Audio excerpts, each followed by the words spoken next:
than, they can't be in more than one, they can't have more than one vendor in one place at a time. Another issue that came up today was that several bars in Pismo Beach were proposing live music starting tonight, and that's not allowed. So I just want to give you an idea of the fact that my code enforcement section has not been able to do regular enforcement for now 3 months. And we're falling a little bit behind, and I've told everybody above me of that fact. We try to catch up when we can, but until this situation with COVID is over, regular code enforcement is not completely disregarded, but it is falling to the back burner for sure. Are you able to unmute Cynthia at this point? I am not, unfortunately. I'm not sure what the issue is. I only see video for her, and I can hear you. Do you see the screen where she says, I can hear you, but we can't hear her? So I oh, don't know. here we go. Now there's a button. So I've just asked her to unmute. Cynthia? Are you there, Cynthia?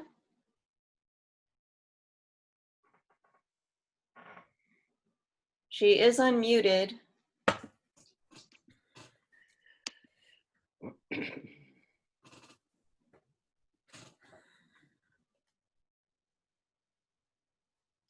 Well, She says she unmuted, but we can't hear her. So okay. Well, at some point, we'll have you meet her. She's a very capable person. She comes to us with 6 years of experience in the Department of Social Services, investigating a lot of nasty stuff there. And then before that, she was a dispatcher for the city of Grover Beach. So she knows how government works. She knows how to investigate things, and she knows how to solve problems. And we're very happy to have her. I just wish she could be here tonight. yes, we do too. We'll look forward to meeting you, Cynthia. So I just want to end with, if you see issues in your area, continue to call me or email us. We have a long list we're working on as a backlog. As I said, some regular code enforcement is occurring, but just not at the regular pace because of COVID. But we will eventually get to everything. And some of my staff is starting to work a little overtime and work on their own time, and we're trying to catch up. It's just there's a lot of COVID stuff right now, and if with any luck, it'll slow down for all of us. So I want to thank you for having me tonight. Thank you. Thank you for coming. Thank you. Thank you. Thank you for taking the time. Sure. All right. Next on our guest reports, we have Commander Manueli. I don't know if he's present.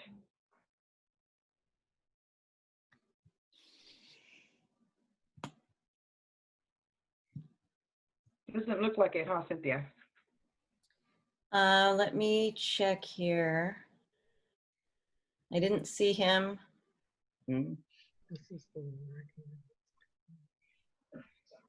He could be on the phone though. Do you want me, Ms. Villa, would you like me to unmute the people who are on the phone and we can see if one of them is Commander Manueli? Yeah, I did invite him, and he did answer my email. He said he would do his best to show up. He wasn't sure, but he would do his best. Okay, well, I'm going to go ahead and I don't want to unmute. make you feel like we didn't Yeah. care. I'm going to unmute the phone number ending in 8498.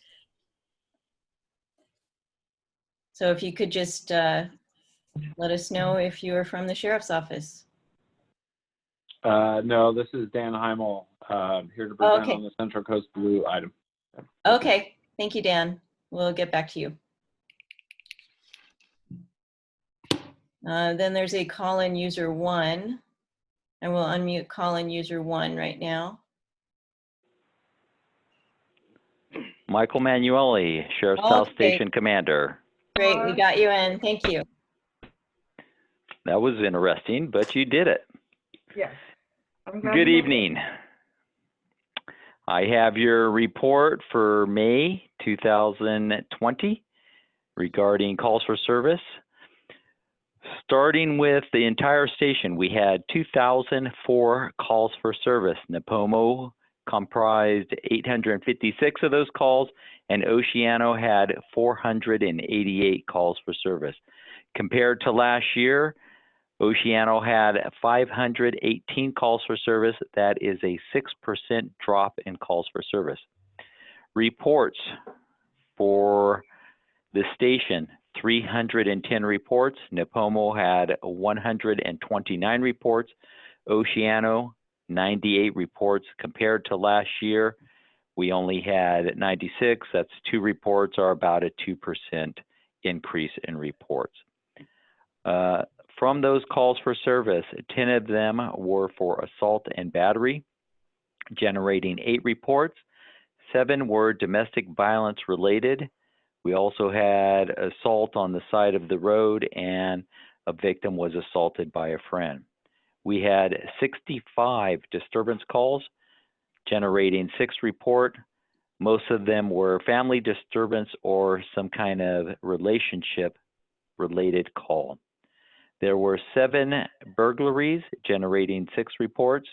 We had broken vehicle windows and property stolen out of a couple of vehicles, items stolen from an unlocked vehicle, and coins from a coin-operated laundromat. We had 6 thefts, generating 5 reports. We had an armed robbery with a knife. We had items stolen from vehicle, a stolen generator, and firearms stolen from a residence. We had 5 vandalism-related calls for service, generating 3 reports. Seem to be same problem. I see a trend here where we have windows damaged by BB guns, pellet guns, same thing on a trailer, and same thing on a residence. Trespassing, we had 10 calls for service, generating 1 report where a neighbor entered the victim's house and started yelling at her. Phone scams, I noticed 1 phone scam. A victim lost $5,000. She gave access control to her computer to somebody who called and said they were there to give her a lifetime warranty on her computer. There were 21 suspicious circumstances call. No reports were generated from those calls from service. And that's my report for this month. Thank you, Commander. Does anyone have any questions for the Commander? No, Thank you for your thorough report. It sounds like through all this trial and tribulation, Oceano's maintained, the peace, and I'm really happy to hear that. So Yeah, it's very interesting in that respect that we saw a significant drop a few months ago when we entered the stay-at-home orders. Then the calls for service started coming up. We're still trying to limit proactive activity out there, maintain physical social distancing, and we also have the 0 bell schedule in place, and we're doing what we can to help the community get through the COVID-19 pandemic. Well, you did a great job. Can you tell me a little bit about the bell, the last program you just mentioned? The 0 bell. So that's the state court got together and decided that to reduce the number of people in jail, they would go to a 0 bell schedule. Oh, okay. Yeah, and so people that were in jail that were eligible were released, and anybody that got arrested during that time frame and was eligible for 0 bell would also be released. Well, let's hope they got the message. They got a break. They got a break. Take advantage of that. Also getting some concerns and questions about Independence Day and 4th of July celebrations, and we'll do what we can with our limited resources.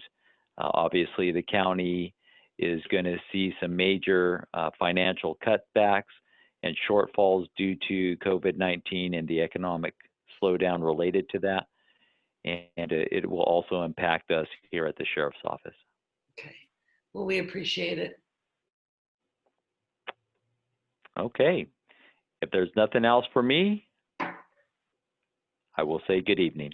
Good evening. Hey, Commander. Good evening. Bye now. Bye-bye. Chair Via, do you know if Cody Shell was planning to participate? We skipped over him, but there is one other person on who is just identified as iPhone, who could possibly Matt said be. he passed away. Cody Shell has passed away, Matt. said. Yeah, Oh. Cynthia. It was Sorry, Cody. I Okay, said that at the beginning. yeah, I'm sorry, I got that mixed up because he's county planning, right? Correct. And you're code was. enforcement. So I started typing in the wrong part on my minutes and I got a little Sorry. confused about there. Sorry about that. Yeah, do you know who's going to be the county planning liaison now? I do not. I just know that Cynthia is going to be your code enforcement liaison. Okay, thank you. I'll stick around, Lean, I'll stick around for a little while longer in case there's any code enforcement questions. Okay, thank you. Appreciate it. Alrighty, so the next on our agenda, we have presentations, Central Coast Blue. So I'm going to go ahead and unmute. Let me find you in the list again. Phone number ending in 8498, which is Dan Heimel. Thank you, Cynthia. Yes, this is Dan Heimel, Water Systems Consulting, here to provide a presentation on Central Coast Blue. I would also point out that in attendance as well is Ben Fine, Public Works Director, City Engineer for the City of Pismo Beach, the lead agency for Central Coast Blue. So it'd be great if we could get Ben unmuted as well so that he can participate in the presentation. Okay, I see Ben in the list and I asked him to unmute. Can you hear me? Yes. Great. Thank you for having us. We appreciate the invitation and the cooperation of the Oceano Community Services District and the Oceano community for Central Coast Blue. Dan's going to give the presentation. I will be available for some questions. We have reached some pretty big milestones since a lot of you have been updated on the project. So Dan will share those with you, and if you have any questions, we're both here to answer questions. Dan? Yes. So if you guys if I could be given authority to share my screen, I can start the presentation. It's currently saying that the host is disabled participant screen sharing. I will try to enable that right now.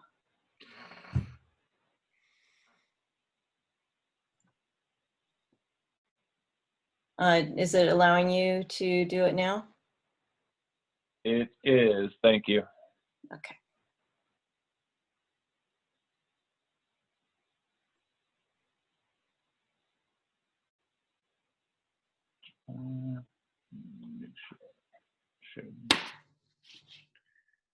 Okay, can everybody see the presentation?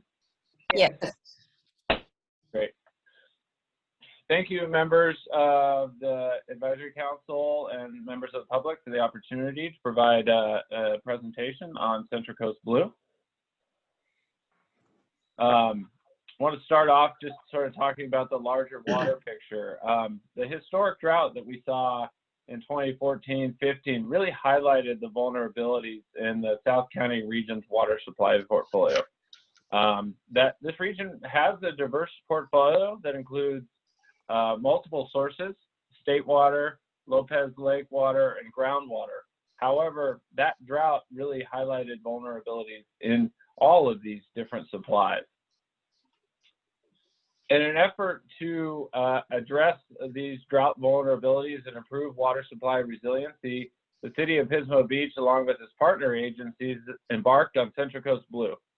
Central Coast Blue is a project that will leverage a water source that's currently wasted to the ocean to protect the groundwater basin and improve water supply reliability for the region.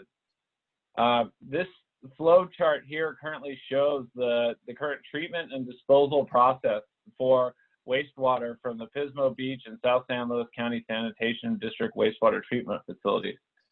What Central Coast do will capture that water that's currently discharged to the ocean and treat it using a multi-barrier advanced treatment process to a very high standard, a standard high enough that the California Division of Drinking Water allows for the injection of that water into the groundwater basin to improve groundwater recharge and create a seawater intrusion barrier. Once that water resides within the basin for a required minimum amount of time, that water can then be pumped back out using the existing production wells and provided to the community as a drought resilient source of supply.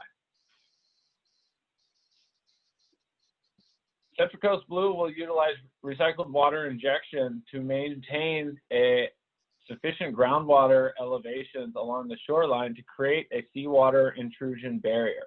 This is a cross-section diagram of how the injected water from the advanced treatment facility will be utilized to create a mound or a ridge of groundwater along the coastline that will protect the existing municipal production wells from seawater intruding in from the ocean. This is an overhead view of the Central Coast Blue project area. For reference, you know, I'm sure this community is familiar with the Oceano Airport, the Yukui Strawberry Fields. And what we are showing here is first a location of 2 monitoring wells where seawater intrusion was detected in 2009. So Central Coast Blue was developed to help protect the municipal production wells that are directly inland of these monitoring wells where seawater intrusion was detected. This is going to be achieved through construction of an advanced treatment facility at a site that has been purchased by the city of Pismo Beach. That's one of the exciting milestones that Ben referred to earlier.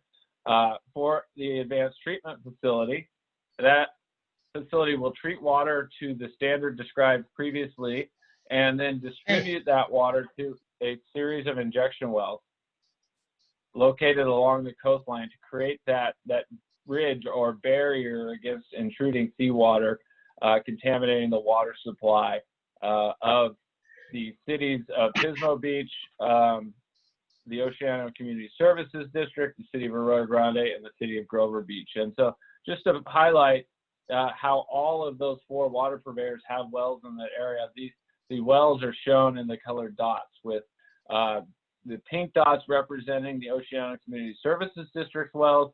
Green dot is the city of Pismo Beach well. Blue represents some of Grover Beach's wells, and then orange is Arroyo Grande's wells. One of the things that I think we're here to talk about today was, as part of Central Coast Blue, the project will be constructing in advance of the other infrastructure a test injection well. And so this will be an injection well that will be sized to be part of the full project, but will be constructed in advance of the other wells in order to provide data and information to be able to refine the final design for the whole project.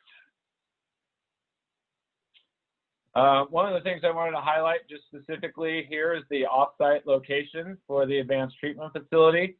The project team has worked diligently with numerous project stakeholders to find a suitable location for the advanced treatment facility, and really, at least it has identified a very great location in the industrial area of southwest Grover Beach.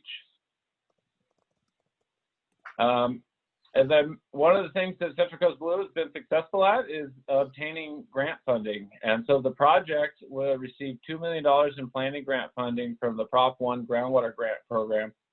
And that planning grant funding is being utilized for a number of different initiatives, including funding the design and construction of the test injection well. It's also being utilized to fund other groundwater investigations to better inform the NCMA agencies regarding their understanding of the groundwater supplies.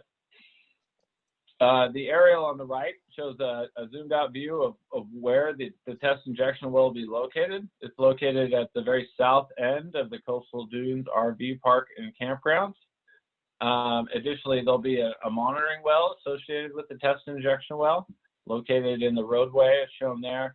And then one additional feature will include a connection to the Pismo Beach outfall that is being constructed to allow for the disposal of the water that is produced during the development and construction of the test injection well. One thing I wanted to highlight on the figures and the pictures on the bottom left is these are images of an aerial geophysics investigation. And you may have heard about similar work being done in the Paso Basin or up in the Monterey area, but using aerial geophysics and a helicopter, Central Coast Blue was able to map the geology and the hydrogeology under a large portion of the Santa Maria groundwater basin.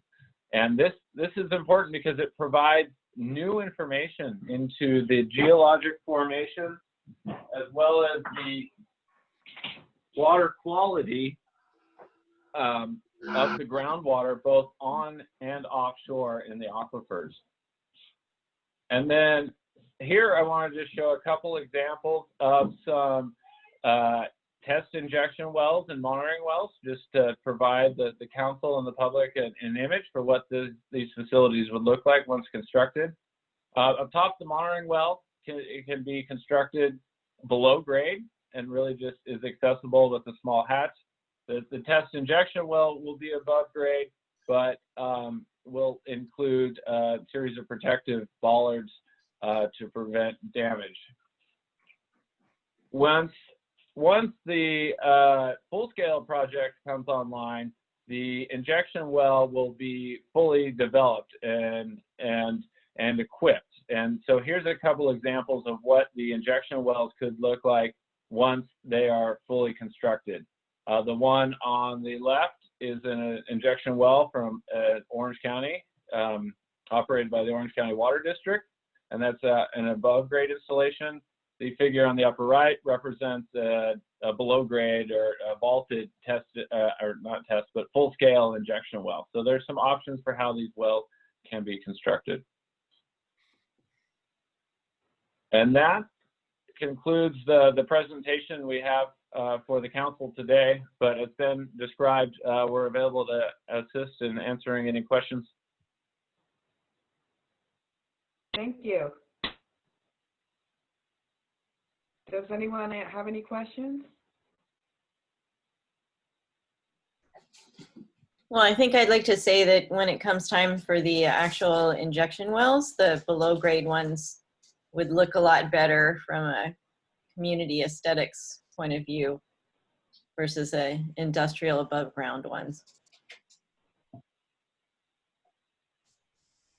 Agree. Does anybody else have any questions?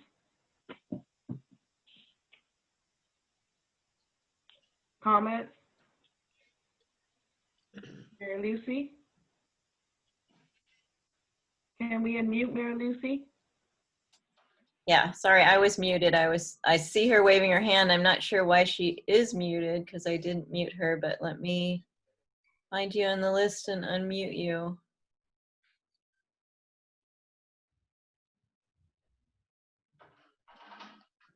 Okay, you should be able to unmute now. Can you hear me now? Yes, sorry about that.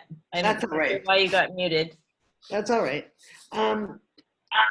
Daniel, thanks for your presentation. I was really looking forward to that because this is an exciting project, you know, and it's really environmentally, you know, beyond its time. But anyway, I wanted to ask if you could tell us, is there a drastic cost difference between above ground and below ground? The below ground installation would be more extensive. I wouldn't describe it as drastic. And so, those are the types of, design decisions that, the project team and the community, I think, will be having the opportunity to provide input on, both during the EIR process and then at the other approval processes for the project.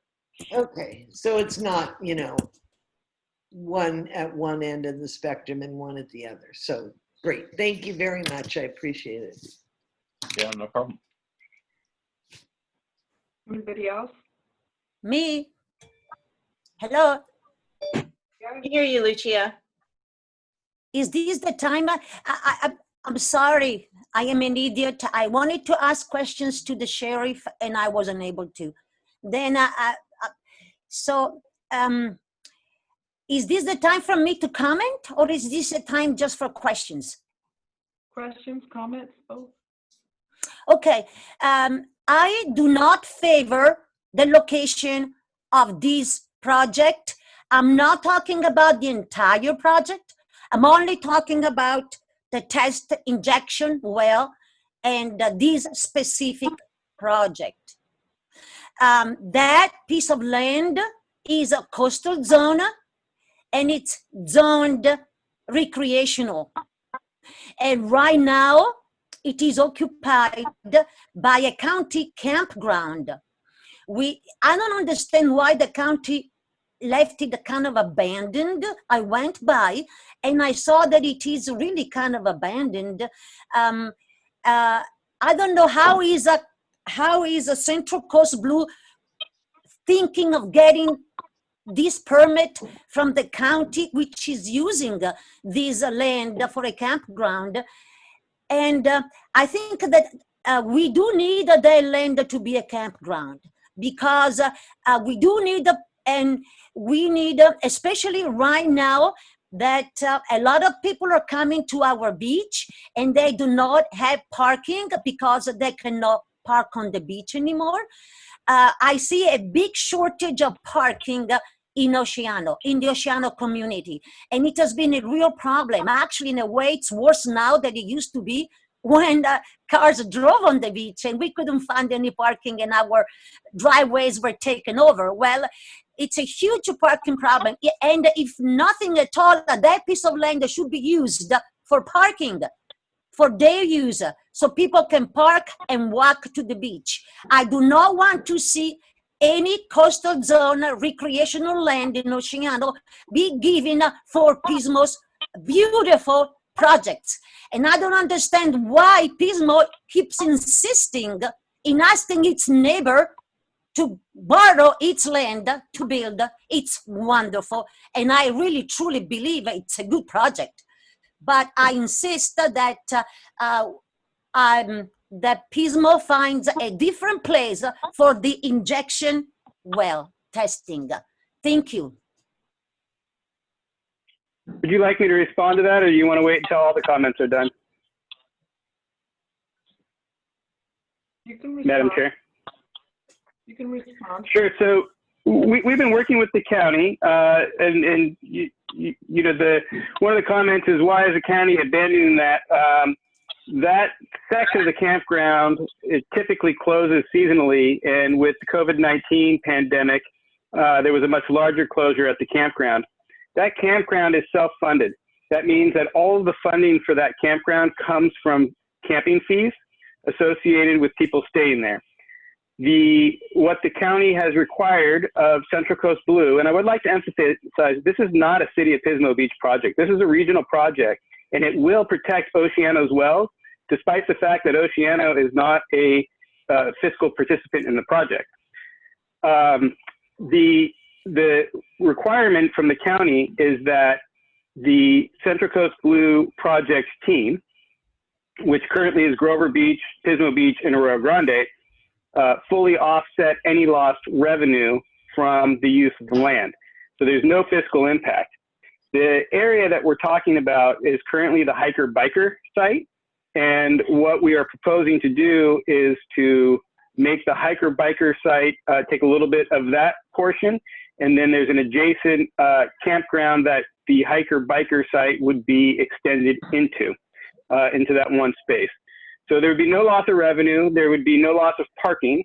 And the benefit for Oceano is that there would be at no cost to you, protection of your groundwater supply in perpetuity.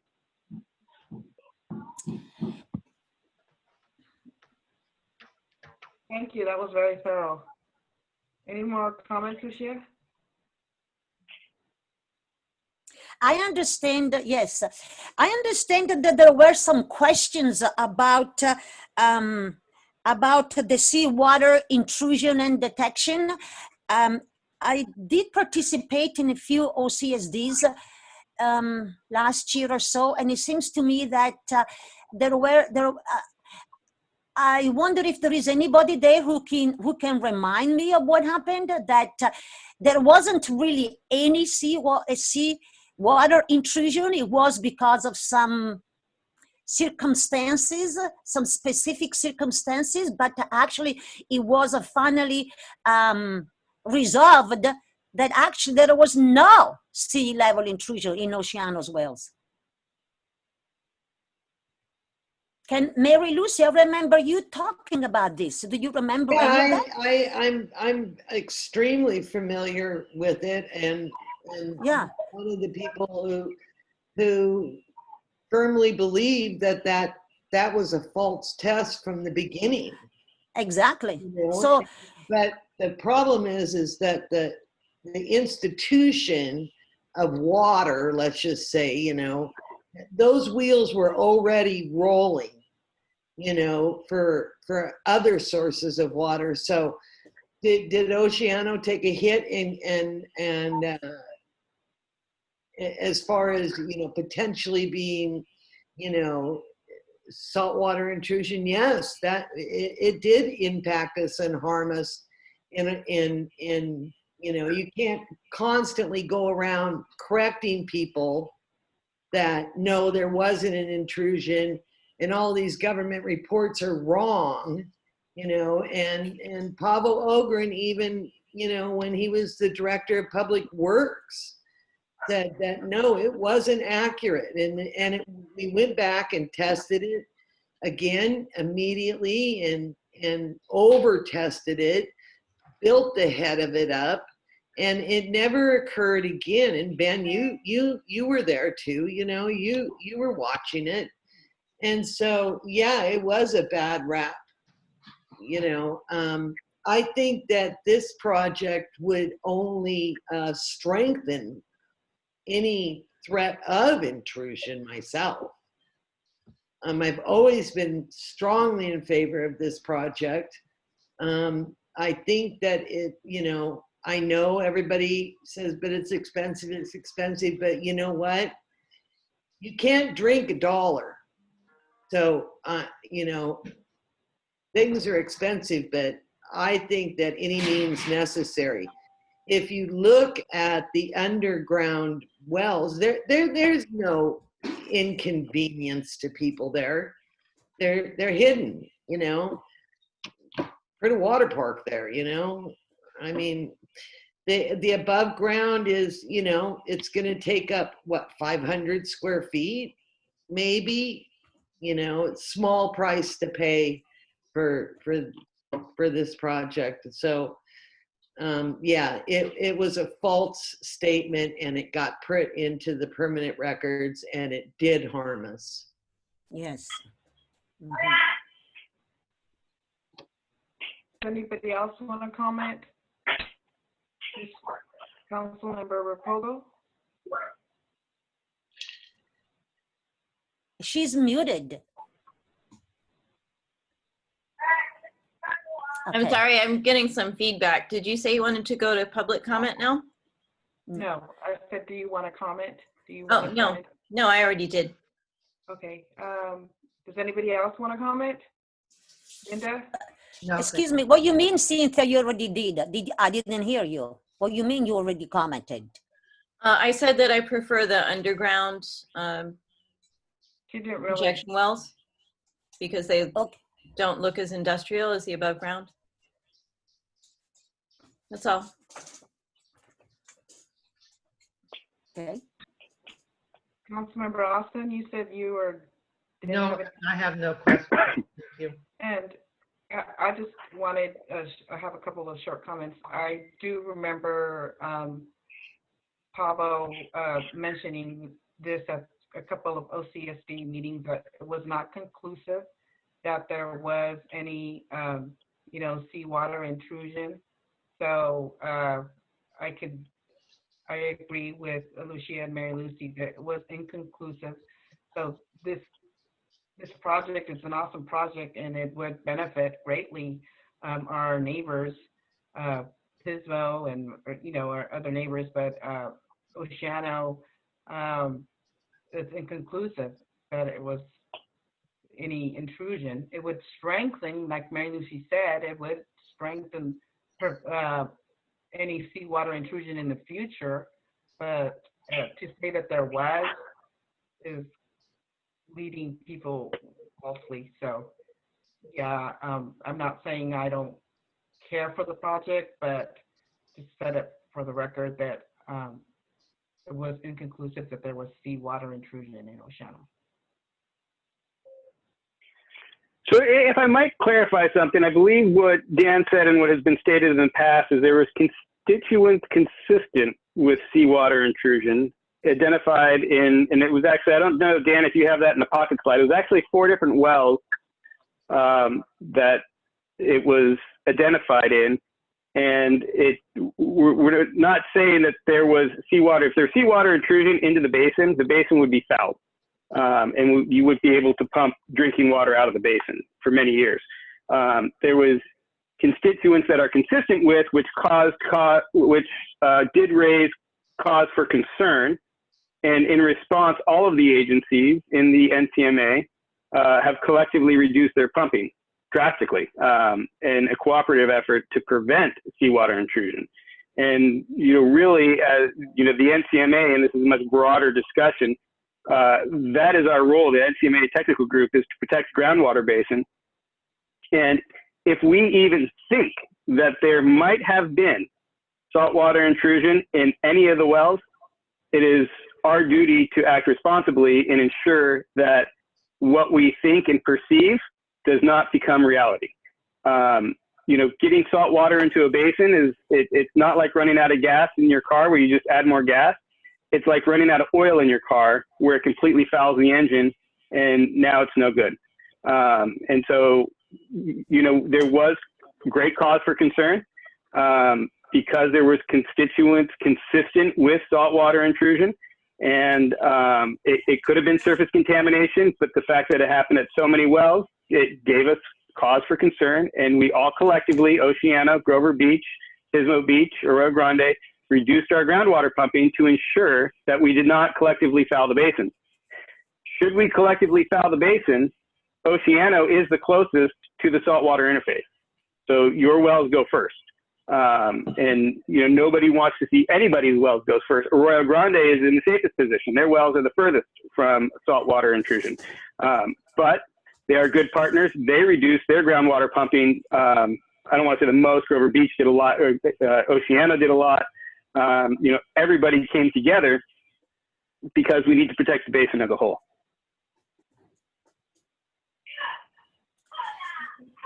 I do have another couple of questions, and thank you for your patience. Well, first of all, I would like to know, how did you choose this location? In fact, I hear you and I hear about the project. I'm just questioning if this is the right location. So I would like you, when I'm done with the other question too, to explain how did you choose this place, and if you basically, why did you choose this place? The other comment was, it seems to me that I have read in the documents that the fact that you're doing the test there, it does not mean that even if the final project will go through, that will be the permanent placing of the wells. That's what I read. But now I understand that you're telling me that it is going to be pretty permanent, and that's where the well will be, right? Okay, so your first question, we did a comprehensive study. We did a groundwater model, and we looked at different scenarios of where we would get the best protection from saltwater intrusion for all of the municipal wells. And there is a series of wells. Ultimately, I believe there's 4. Is that correct, Dan, for phase 1? 5 total wells. 5 total wells for phase 1. And we looked at how do we best protect all of the municipal wells. And there's a series of locations, and that is one of the locations where we get the best protection. One of the things that we looked for as we selected sites is, one, where are possible areas that seawater can come in. We want to make a curtain. We want to create a curtain to prevent the salt water from coming in. So the wells need to be a certain distance. They cannot be more than a certain distance apart because it'll leave a gap in and let in the seawater. You know, if you have curtains that are 10 feet wide and you space them 11 feet, you're going to get a foot of sunlight coming through, and we don't want that sunlight coming through. And the other thing that we looked at is, you know, ideally we're looking for public land. It's much easier to work with public agencies. And then it is in many cases to work with private entities.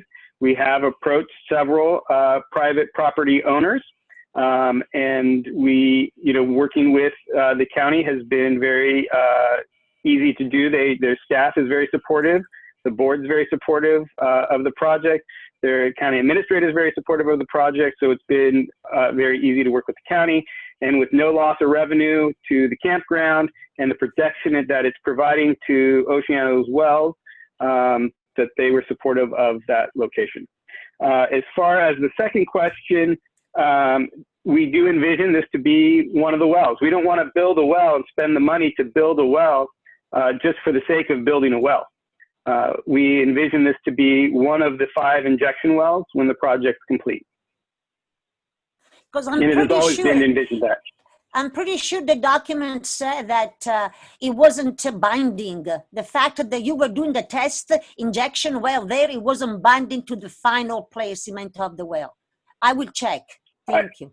I don't know where you saw that, but from my knowledge, ever since the test injection well was proposed, in every presentation that I've given, and we've talked about a test injection well, we've talked about the project efficiencies of having the test injection well be one of the actual injection wells for the project. Okay, thank you. I'll check. Thank you.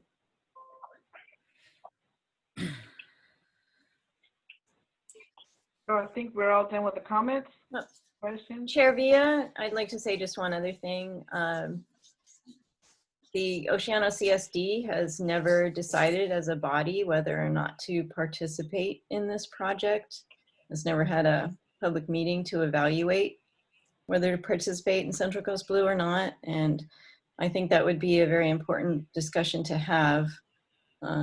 To this point, it's only been backroom discussions with the former general manager saying Oceano doesn't need the water, so we're out. And that's not the way that the decision should be made. It should be made by the elected officials of Oceano. So I hope that we can have that discussion at some point. Local solutions to provide water for Oceano's future are important to explore. So if I may comment on that, we are currently, the city of Pismo Beach and the city of Grover Beach have approved a draft framework. It's actually, they've approved the framework for the memorandum of agreement on how cost and benefit sharing will be split up amongst the agencies.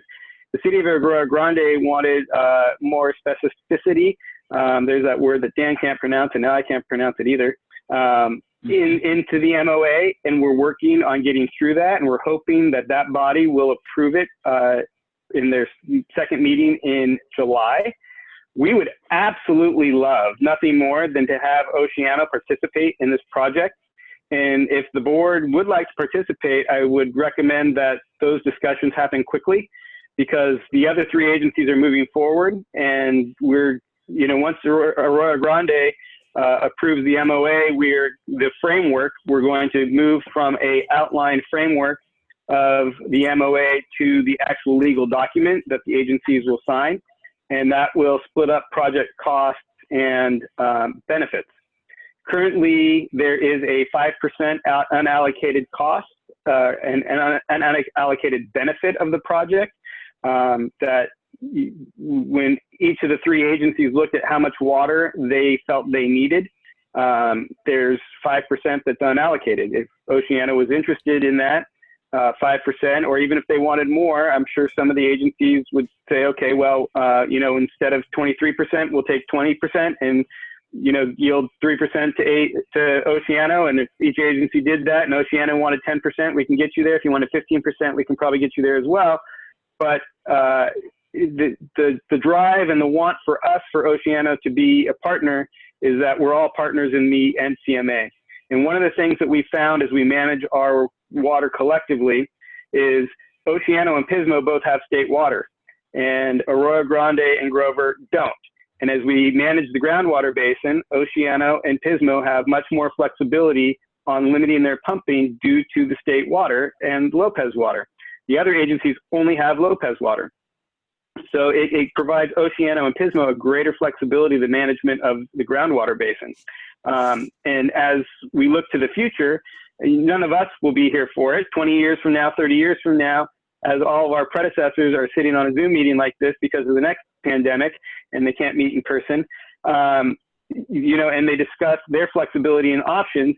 It is definitely, and you can ask any one of your previous general managers or your current one, having that flexibility that Pismo and Oceano share is very beneficial. And so if we do understand that there is a fiscal impact, and we do understand that Oceano is well overprescribed as far as water goes with your state water purchase. You were very forward thinking in the amount of water that you participated with in the state water project. But if this fits your portfolio and your needs, we would love to have you as a partner. Thank you. That was very thorough. And it's insightful.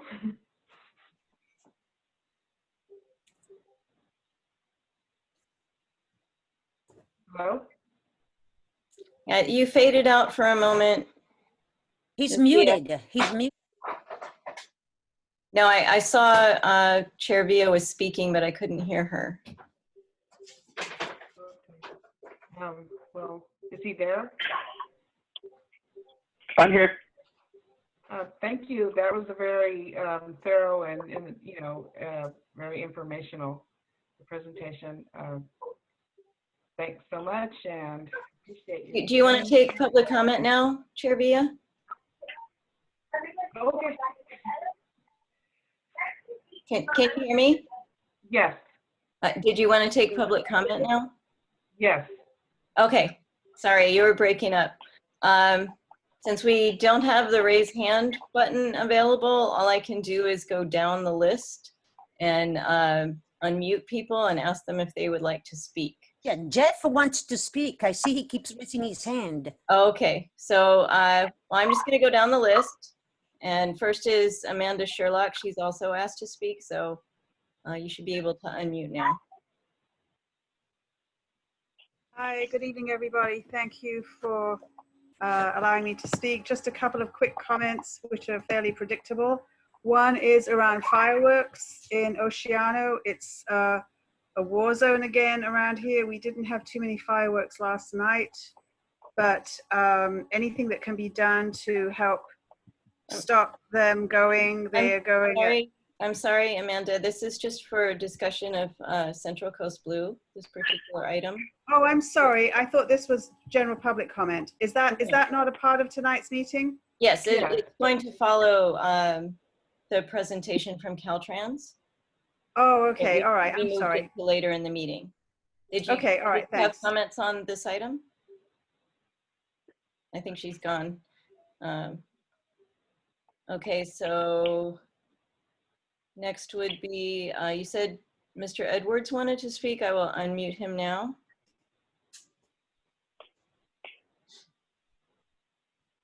He's muted. Thank you. Is that audible? Yes, we can hear you.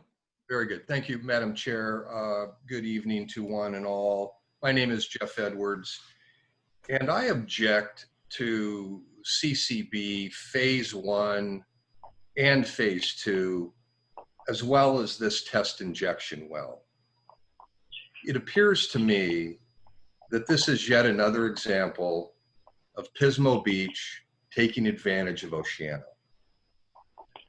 A premise of the CCB project is the need to establish a seawater intrusion barrier to protect the municipal groundwater wells.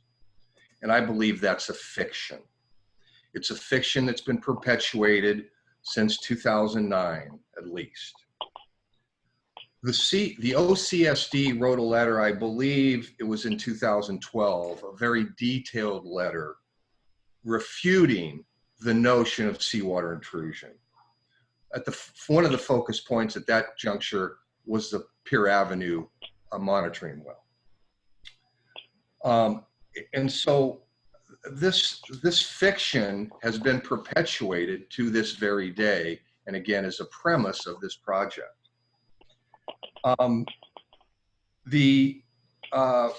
Pismo, I've listened to their discussions, their city council, and since Oceano is currently not a financial partner, the Pismo Beach City Council discussed, and I believe Mr. Fine as well added comments to the effect that if Oceano didn't want to be a financial partner, that any of these wells in the Oceano area would be moved inland so Oceano didn't steal the water. That's the kind of mindset the Pismo City Council has, which to me is offensive. As many of you may know, this is a very expensive project, well in excess of $40 million just for phase 1. I estimate it to be about $6,000 an acre foot of water per year. Oceano does not need the water, nor can they afford any participation, even at the 5% level. So because Oceano is not a financial partner, I find the need for this particular location, based on what I've heard from Pismo Beach themselves, to be unnecessary. There is a pending environmental impact report for this project, and yet this injection test well is being splintered off, and frankly, I think that under CEQA, fragmentation of projects is not allowed, in fact, discouraged quite significantly. Then there's the question of is this project a regional one? Pismo has asserted that it is. And I would submit to you that at this moment, Pismo Beach is the only real partner. As you heard, Arroyo Grande City Council has many concerns across their entire Mr. Edwards, can you wrap up, please? Your 3 I'd be minutes. happy to. Thank you. Arroyo Grande has many concerns, and Grover Beach has numerous off-ramps built into this MOU. So again, in summary, I would encourage the OAC to not recommend approval of this test injection well until the entirety of the environmental impact report is complete. Thank you. Thank you. Okay, I will continue down the list here. Amy Donatello, unmuting you now. Do you, Yeah, I'm the Caltrans project manager, so oh, okay. I'm here for the special presentation. Okay, thank Thanks. you. We'll get to that as the next item. Okay. Someone called Chaparita.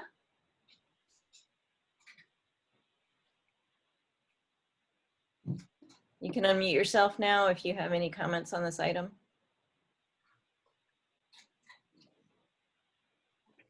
I guess they don't have any comments. Someone who's identified only as iPhone. Do you have any comments? You can unmute yourself now.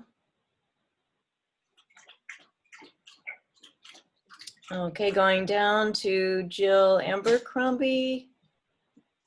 You can unmute yourself now. No comment. No comment. Okay. Let's see. Suzanne, do you have any comments on this item? No comment for this item. Okay, Carrie's with Caltrans. So I believe that's everyone. So I guess there's no other public comment on this item. Chair Villa. So next, Madam Chair, would you like a response to public comment? go. Is it brief? What was that? Can you make it brief? Sure. You know, it was mentioned that Pismo is taking advantage of Oceano. Oceano community, originally the preferred location for the Advanced Treatment Center was at the South San Luis Obispo County Sanitation District site. Oceano was not supportive of that. The city of Pismo Beach purchased a piece of land in Grover Beach to address that concern. We want to be a good partner with all of our neighbors, and this notion that Pismo Beach is trying to take advantage of its neighbors is just quite frankly ridiculous. As far as moving it, we never stated that we were going to move the wells if Oceano didn't pay. Here we are today talking about an injection well in Oceano, and Oceano currently has not agreed to pay. I do find it quite interesting that a community member of Los Osos who lives in a distressed basin would be against a project to prevent the same situation that's happening in Los Osos in your community. You know what's best for your community, and you know, whatever route you take, we will accept. We want to be a good partner. We are not trying to take advantage of anybody. The city of Grover Beach did not build in off-ramps into this agreement. This agreement was drafted jointly between all of the agencies at a staff level. The off-ramps were included. Some agencies wanted more, some agencies wanted less. We came to a common understanding. The city of Arroyo Grande, their city council, they don't have a city manager. The other two agencies gave authorization to their city managers to take the MOA framework over the finish line and turn it from an outline into a finished document and sign it.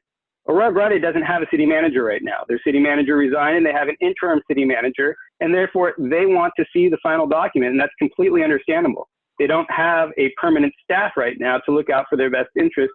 They want to do it. So we are working with their staff to bring back a document to them at their second meeting in July. We had a meeting with their interim city manager and their public works director today, as well as Grover Beach, and the public works directors from Grover Beach, Pismo Beach, and the city managers from all three agencies had a meeting. This is very much a regional project, and anybody who tells you differently is trying to sway you and fill you with basically nonsense, to be quite frank. If Oceano does not want to partner in the project, that's completely fine. And it is our intent to have the injection wells situated in a location that still protects your production wells. We are a region. Nobody wants to see anybody go without drinking water, and nobody wants to see anybody have wells in a fouled basin. Oceano is the canary in the coal mine. If if your wells go bad, it's only a matter of time until our wells go bad and Grover's wells go bad. We want to protect the basin as a whole. I am more than happy to sit down with any member of the board, any member of the public, and discuss this project. But to be called a bully and for it to be said over and over again that we want to take advantage of another community is absolute nonsense. City of Pismo Beach and the partner agencies are going to help pay the cost of this property, but the city of Pismo Beach spent $1.7 million on a piece of property for a project that has not yet been approved. The IER hasn't been done, but we spent the money on that because we heard your community say, we don't want it on that piece of property. We heard your community say that this is a developed piece of property, that what is developed on it needs to be moved. We don't want the site impact. We don't want the noise impact. So we spoke with Grover and we said, is this location suitable to you? Grover Beach said yes. We bought the piece of property. So anybody who says that we are not looking out to be a good partner and that this is not a regional project is not educated on the project, and anybody who lives in a distressed basin that does not recognize the value of a recycled water project and a groundwater injection project is not fully educated on a water portfolio and what it takes to protect a groundwater supply. Thank you. Thank you so much, and I'd just like to make a brief comment. Oceano and I myself consider Pismo to be, the Five Cities is a great area to live, and we want to be good partners with good neighbors. But we are a disadvantaged community, and so we need Pismo to understand that we're disadvantaged. We don't have all the money Pismo does.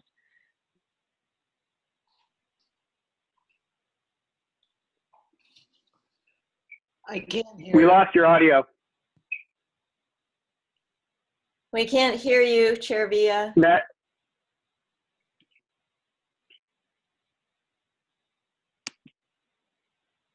Did we lose the chair? No, I think she stopped speaking. Can you hear us, Chair Villa? Yes, I can. I think I Okay, faded out. you just cut out Okay. for a minute. Okay. Aileen, are you open for a motion?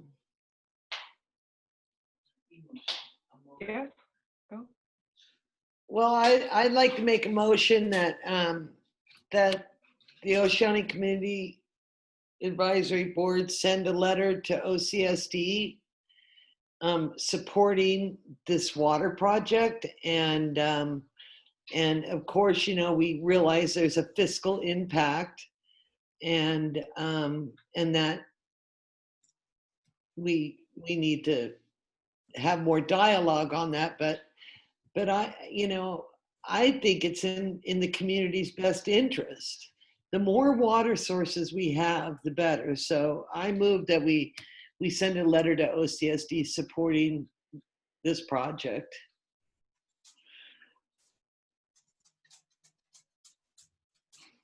Is there a second?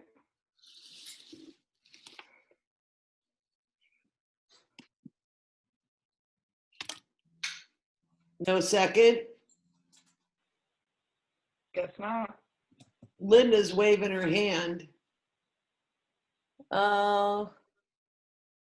Okay, let me unmute you. I'm not sure why you got muted again, Ms. Austin. You should be able to unmute now.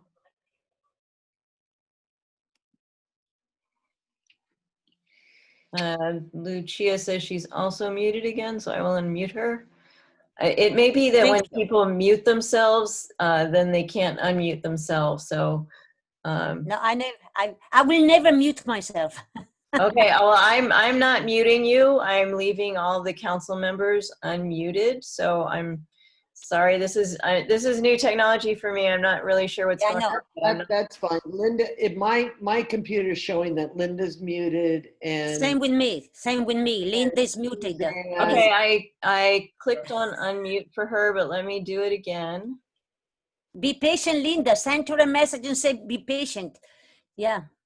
It I is think very you can frustrating. hear us. Okay, there it is. Oh, Okay. good we job, got Linda. it. Thank you. No, I wanted to say to Mr. Fine that I appreciate what you said, and I'm glad you called out that the person speaking for Oceano is not a resident of Oceano. He is from Los Osos. And so I don't think we should take into any consideration what he has to say regarding Oceano. So thank you for your comments. We don't ever want to insult our neighbors like that. So where are we now? We need a second. Okay, so what was your motion again? I didn't. That the advisory bodies send a letter to OCSD supporting this project. Like in what kind of supporting what, that we want to be a part of it? Or? That we want to be part of it and to move forward as participants, and that OCSD assess the impact, the fiscal impact. Well, I think we should would this, Put it would on- this, Put it on the agenda, well, yeah, I don't know how, we're all OCSD. I don't know what to say, but I don't know about a motion. I'll make it an agenda. And then I move Right. that OCSD have a discussion on the participation of Central Blue. that's So better. I'm sorry, can I clarify? So your motion is that the OAC sends a letter to the OCSD asking for, to agendize Central Coast Blue for discussion? Did I get that right? For discussion and support or not, but what I'd like it to be is an action item, not just a discussion or a report, but an action item. That they take a position. Okay, so send a letter to OCSD to agendize Central Coast Blue and make a decision on whether to participate or not? Is that what you? Yeah. No, I don't think so. I understand that Ms. Lucy wants this council to discuss first if we would support the project, and then if we do, we send a letter to the OCSD to fasten the process. Do you understand correct? Well, I if I thought could that's just, what we were doing today. yeah, if I could just bring it back. So we have this referral before us and we need to send in our comments to the county addressing whether we have any concerns about this particular referral, which is Right. not the whole Central Coast Blue project. It's just the test wells. So that's what this particular agenda item is. And Yeah. it's your call, Chair, but I don't know how far beyond that we want to go because we don't have any particular agenda item concerning the whole of Central Coast Blue up for discussion tonight. But it's your call, Chair. So going back to Mary Lucy's motion, Well, then let me back it up even further. I move that the advisory council support the test wells with the Central Blue project. In this location, Yes. right? As it is proposed. Yes. So if I could just interrupt again, typically for referrals, we only record what our comments and concerns are about the project that we're going to submit to the county. We don't have a motion on that typically. We just write down what comments we want to submit. Well, I'd like the comments then to be that we support it. Well, but the truth is we don't all support it. So what have you done in the past? Have you sent every member's comment in the report to the county? Just put the general consensus, but we can say, I think we can just say some members did and some didn't, just saying the reasons why. Right, and it's say so pretty and so simple. dissented and so was okay with it. Right, I don't think it has to be a all or nothing. I don't know. I mean, I maybe support the location of the test well. I think it's fine. I don't have any, concerns about it. I don't have any concerns about this referral either. And again, we're just talking about the referral that's before us, which is these test wells and not the whole project. Right. So do we have community members that are opposed to it? Not community members, but directors that are opposed to this project? Council members. I am. I do not favor this location at all. Okay, is there anybody else? So I guess that's what the report should say. Right. So I have our comments to be submitted to the county are that we have no concerns except that one council member does not like these locations. Yeah. Yes, and suggested that maybe another location be taken into consideration, or if it's possible. And another location Where? Not in the county park or? No, even in Oceano, but that it's not recreation, that it's not in the coastal zone. The coastal zone is so precious. I mean, there is just a limited amount of it. I know it needs to be near. I understand it has to be close. So I don't want to make a big deal. Just say that I do not favor the location. That's all. Thank you. Okay.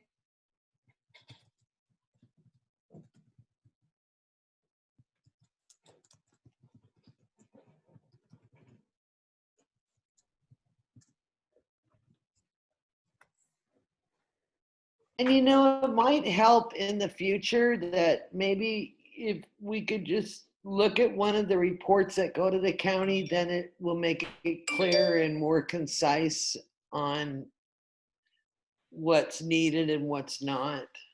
I copied you on the last report I sent in.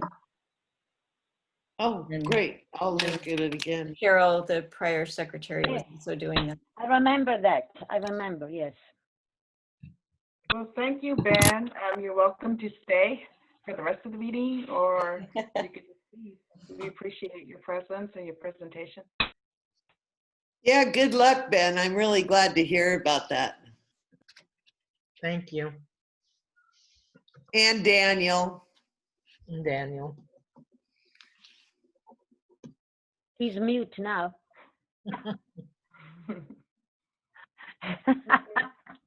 So I guess next on That our, that was me. Can you hear me now? Yes, Can you hear me now? I just wanted to thank the commission for their time and their interest in the project, and express that if Oceano Community Services District did want to be a participant, we welcome you. And if you don't, we still intend to have injection wells that will protect your production facilities. And we are here to listen. Councilmember Repogio had great concerns with the previous location, as did other members of your community. And we listened and we responded, because we do want to be a good partner, and we intend to be a good partner moving forward and a good neighbor. We're neighbors, and we have to live next door to each other, the rest of our lives. And I don't know if you've ever lived next door to a neighbor that you don't like, but I did when I was in college, and it's miserable. You pull into your driveway and you see that they're home and you're like, oh my God, nobody wants that, especially at a higher level of community and government. So anything we can do to cooperate and further strengthen our relationship, we are willing to do. So thank you. Thank you, Thank you. Ben. thank you. yeah. So then next on our agenda, we have the Caltrans Highway 1 project with Terry. I'm sorry, what'd you say? What?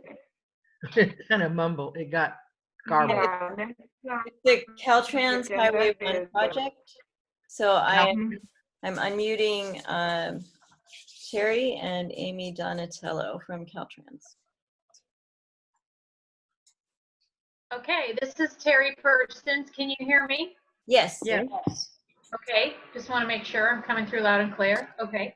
Thank you, Chair Villa, for the opportunity to update you on our pavement project. My name is Terry Persons. I'm in the planning division at Caltrans, and Amy Donatello is also on the meeting. She's the project manager for this project. I just want to give you a quick update about the project. This is a pavement project. I wanted to check and see, I know with the CSD board meeting, I had provided a fact sheet, and I didn't know if that was provided to this group or not.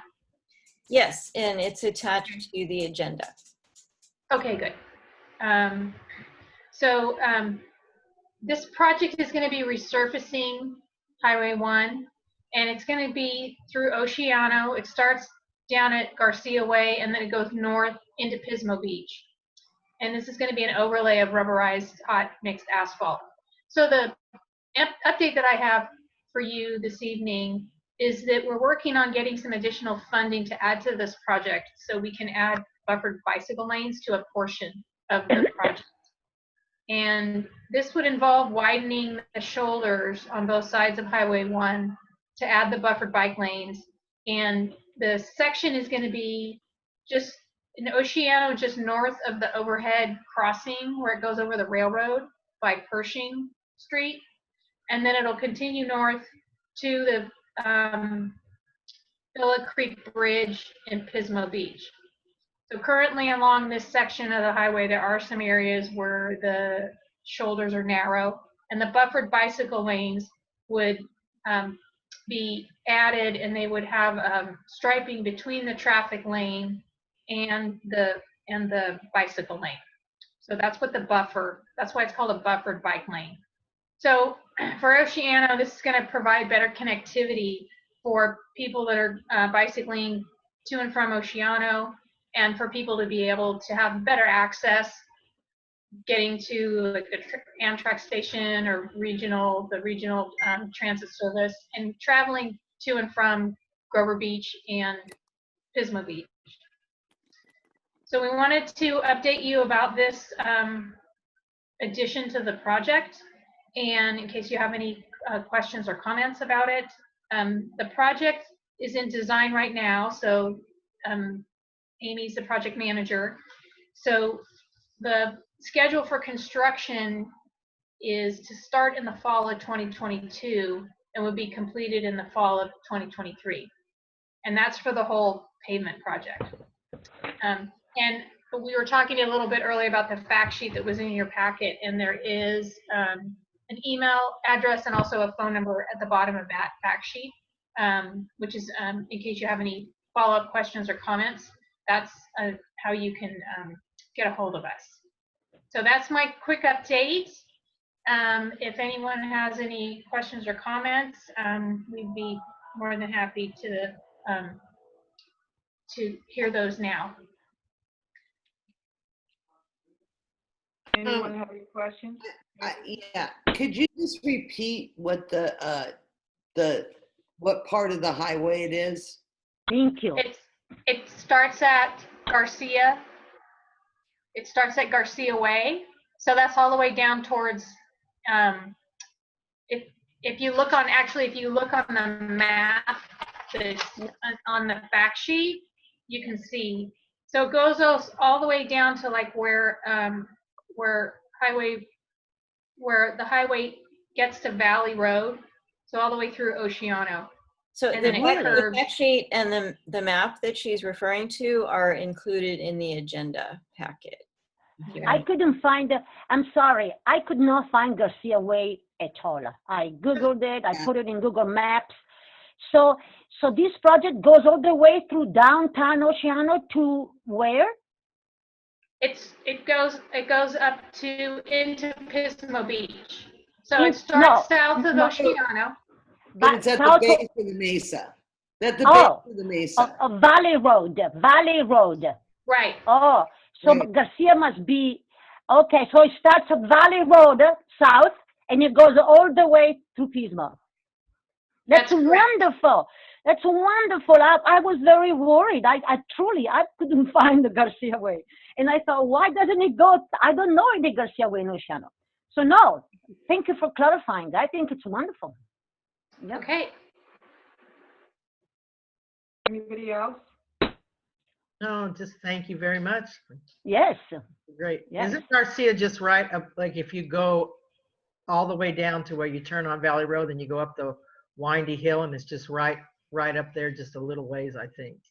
On the mesa? Right. Yeah, it just goes up the windy hill, just up a little ways.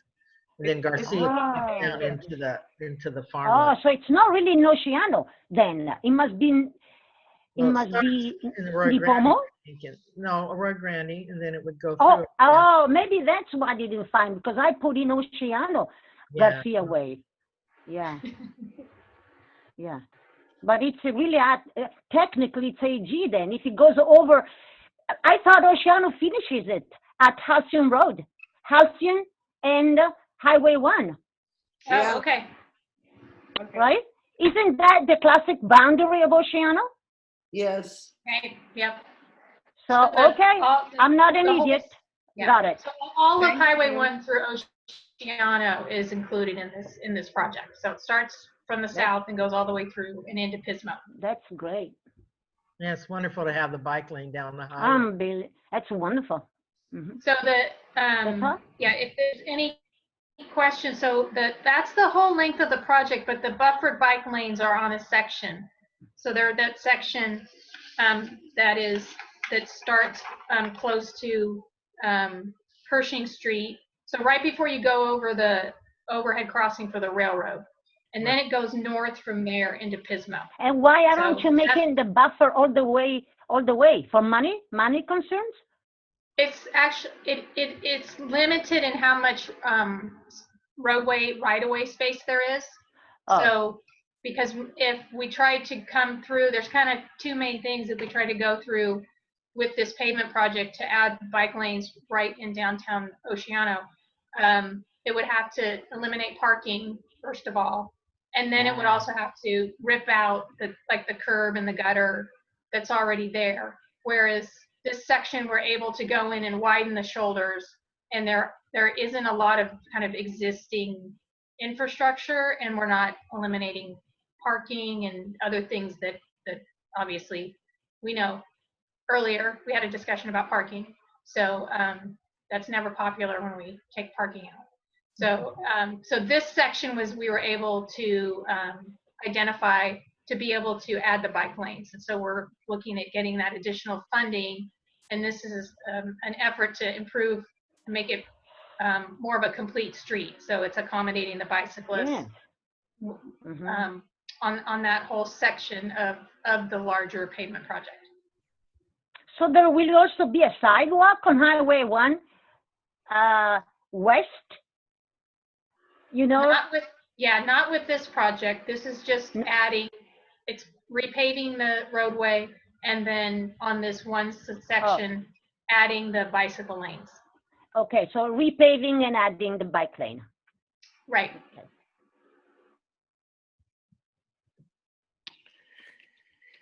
Hey, Okay. Cynthia, I see a message from Amy saying that she's muted. Could you see if you can unmute her? Yeah, I'm unmuted. I muted myself, but yeah, I'm unmuted. And I'm here to answer questions too. Does anyone have any further questions? Well, I have a question, but it doesn't have to do with asphalting. That's okay. Go ahead. Well, you know, we've really needed a crosswalk for a really long time. Brad, I wanted to ask you. And I was wondering, you know, what hoops would we have to jump through? We're at a point now where we would do anything for a crosswalk. Or I can address that. The problems with crosswalks are that it's been shown that if you put a crosswalk across a highway but there's no stoplight, then it's really dangerous for the pedestrian, because even if cars are going, well, through Oceano, of course, they should be going slower, but you can't, it's against the traffic specifications to put any crosswalks without a stoplight. And is there a reason why we wouldn't have a caution? We could have a caution light?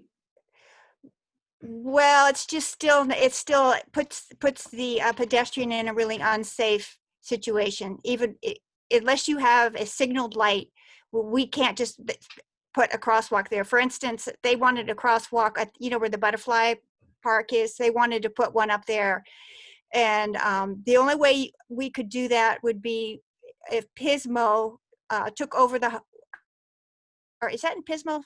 Is the butterfly park in? Yeah. They would have to actually buy the highway from us, and then if they own the highway, then they could do whatever if they wanted to put a crosswalk. But for liability reasons, we can't put a crosswalk on a highway without a stoplight. So we would actually have to install a stoplight. I know. And what about a stoplight? Why not putting a stoplight? Well, you can't put a stop. It's hard for the layman to understand, but in order to put a stoplight, we would have to do a traffic study, and we would have to prove that there were accidents and that there was a need for one. We can't just randomly put a stoplight for a crosswalk unless there shows a real strong need. And typically on highways, we don't have stoplights, even though once you get into the city limits up in Grover, I think there's a stoplight up there on Grand Avenue. But yeah, unless we do a traffic study and there shows a need, we can't do that. Well, let's do a traffic study. When you say it's a little bit more dangerous now, We'll have to have a Well, you could make that argument, but Yeah. Come on. Is Well, there we- anything else you could do to slow down traffic going through Oceano? well, the speed limit's The 30. speed limit's 30, and when you come up to that curve to turn towards the north, the curve speed limit is 30. So that's not even telling people to slow down. And I think some people just assume that since the curve is 30, it must be a higher speed limit everywhere else and drive. Well, I can bring that back to the design team. I'm not sure how we would do that other than Amy, Bump. yeah. What about is bump? there, Amy, I was thinking with the pavement project, and I know there's some new signage or their signage gets replaced. And I'm wondering if that might be something that we could look into, maybe like a curb warning sign or something that, Yeah, you know. almost definitely. Okay. Now's the time to bring that up because we can definitely do something like that. I will, making notes here, I will definitely go back to our design team and tell them your concerns. That's Yeah. great. Yeah, because there's a sign, curb ahead, and it says 30 miles an hour on it, which is this regular speed limit. So if that could be dropped, that would help a lot. It's right around that curve is our coffee shop. So it's dangerous for people who are getting into and out of their cars and trying to pull away from the curb there when people come flying around Well, that curve. we could put a warning sign there, but once again, we can't drop the speed limit unless we do it. The speed, it's complicated, but the speed has to be the 95 percentile. So they do a traffic study and they determine what 95% of the traffic is going, and that's what this, you can't make it less than that. So to change are it, you saying if a lot of the traffic is already speeding, there's no way to reduce their speed? you can't reduce that speed limit from 30 to 25. So what would it take to get a traffic study? Because Yeah. we really, if it's the study that's holding us up on trying to save a few lives here, right, or situations, then maybe we need to go to that. So Well, I don't think any what would you- highway can speed you is put less than that 30. down on your list? Okay, I'll put it on my list, and but I'm pretty sure that you can't make a speed limit for less than 30. 30 is the lowest they go on a highway. Well, even to have a study. Okay. Just to Oh, here, say, it's got it people saved, doesn't it? coming You can hit the key. through My here hunch at is if they do a 55 miles. study, they're going to find that cars are going faster than 30. That's right. So I don't know if we want a study because then they'll raise the speed limit. Amy? I think there's definitely, it's important to continue to get input from the community and, identify, sometimes there's some changes in what our options are for being able to, make some improvements. And this is a good example where we're able to get additional funding to do the bicycle buffer lanes as part of a pavement project, which a few years ago, we probably would not have had that opportunity. So I think the importance of the safety along the corridor is something that we want to make sure that we're documenting, aware of, and then looking at any possibility, any opportunities to try to address that. And I'm not trying to complicate your jobs or anything, but maybe you could consider, since you're doing paving, looking at doing a left-hand turn lane onto Railroad. Because when the trucks are going to get, our food, right, it's backing up the highway. And so what you have is people who are jumping on the shoulder and going around the farm trucks. Yeah, that is a problem. I will bring that up. I don't know whether we have enough pavement width there.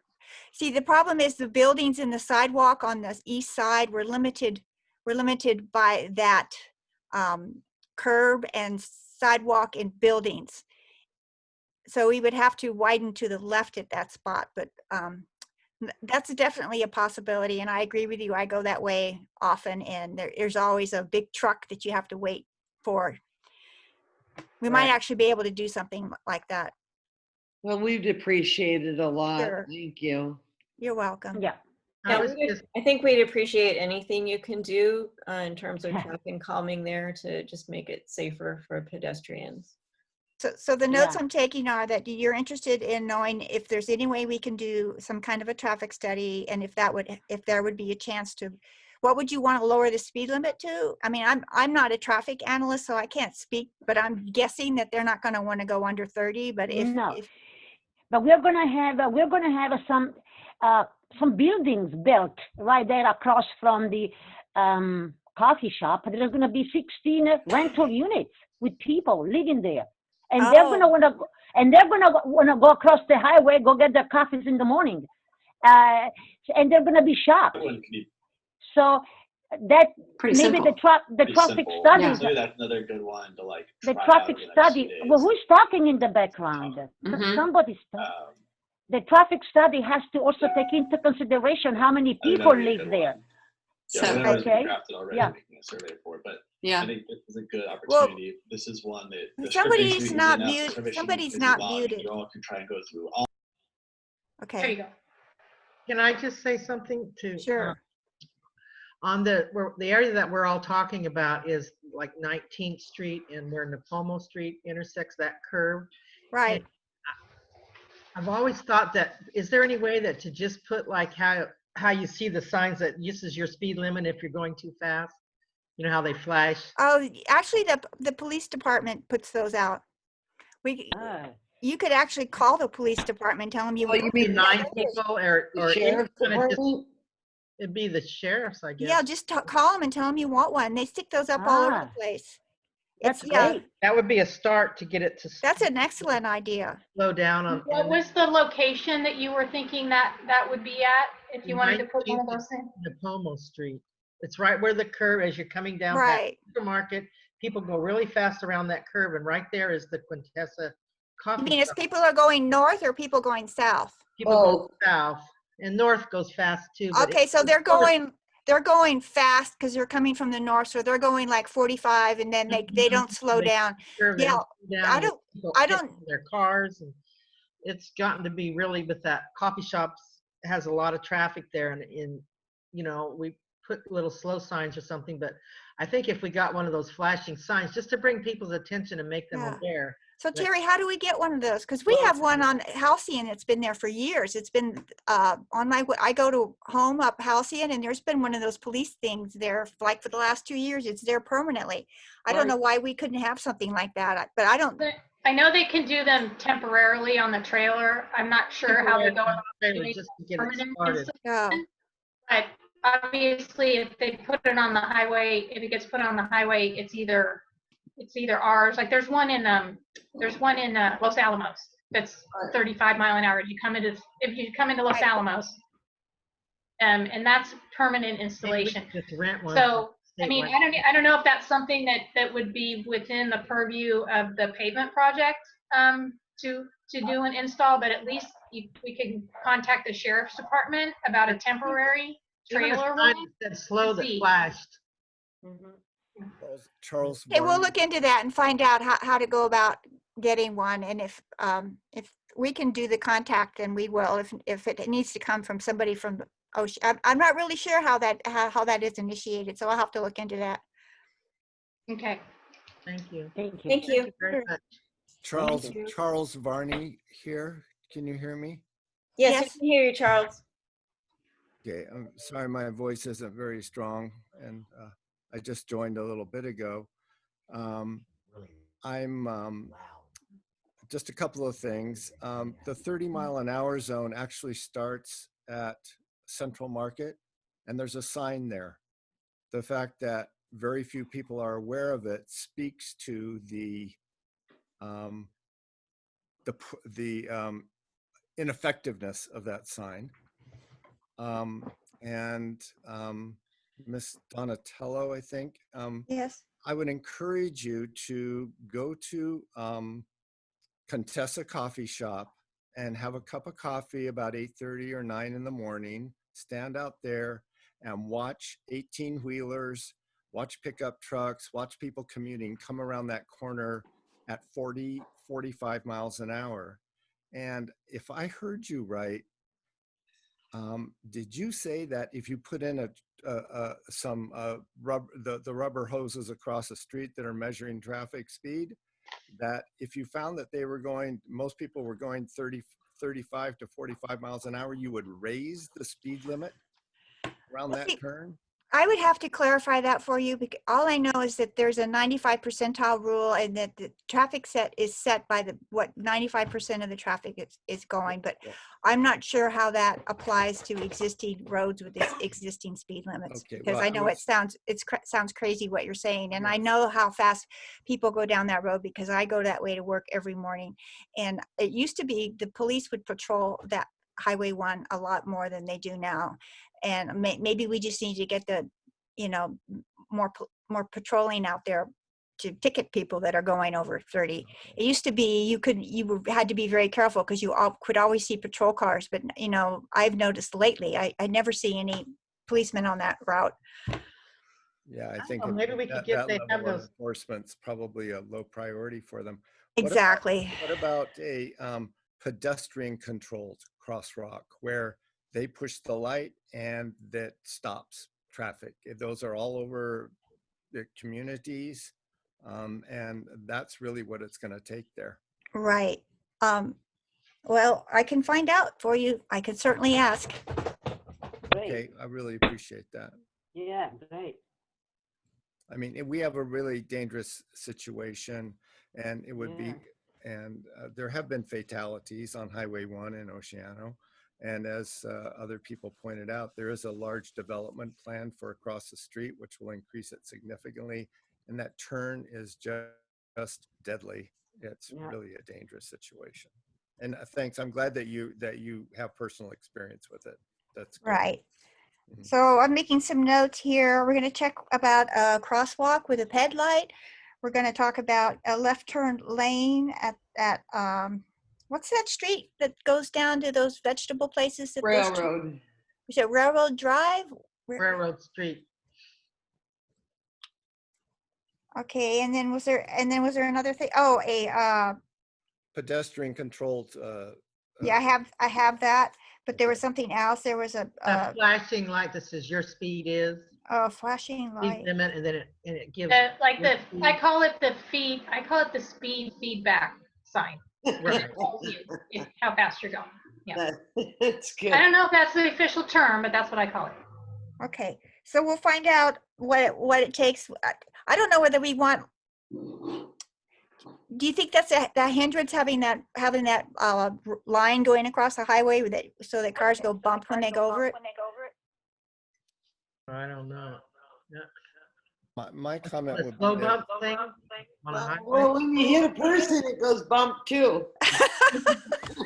Maybe the little dots, some dots to slow, get your attention.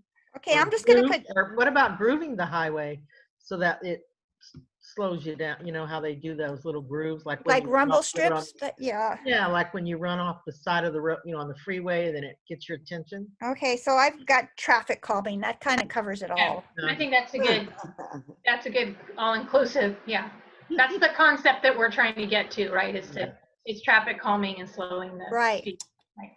I think in general, at this point with the whole, having the clean palette, the new pavement, you got to do all the striping, you got to do all the stuff, that re-envisioning the whole speed signage for that area. This is a good time to do it. I mean, I think that those 30-mile-an-hour signs probably date back to about 1950. I mean, they're just teeny little, not even barely 2 by 2 feet. Don't we see the new ones now where they have, like on that stop sign on Halcyon, where you can put a speed limit and have the little lights flashing around it? And they're solar powered. You don't have to run an electric. That way it catches their attention. Or they also have a sign that a flashing sign that says reduce speed ahead or something like that. Yes, there you go. Anything will help at this point. Yeah. Okay, well, we'll definitely bring it back to the team. Thank you so much. Thank you. You're welcome. Thank you, Terry. Thank you. Have a nice evening. Mia, before they take off, do you want to have public comment? Oh, okay. Do I have public comment on this item? Okay, I'm going to have to go down the list here and unmute people, see if anybody wants to speak on this item. So I will unmute the person identified as iPhone. you have any comments on this item, iPhone? Seeing none, we'll move on to Jeff Edwards. Do you have any comments, Mr. Edwards?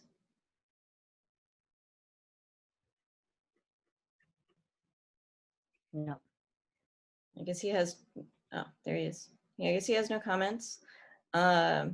Jill Abercrombie.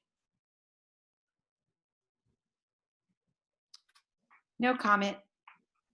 Thank No you. comment. Thank you. And then Suzanne, I don't see any way to unmute you. There's no icon here. It's all the public that I see. If I missed anyone, I think you can type in the chat.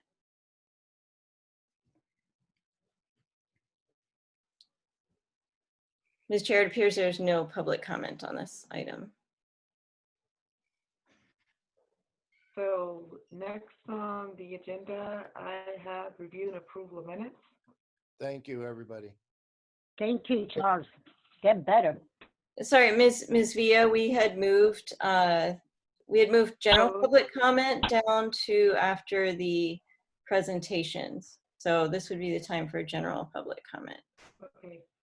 Do we have any general public comment for items not on the agenda?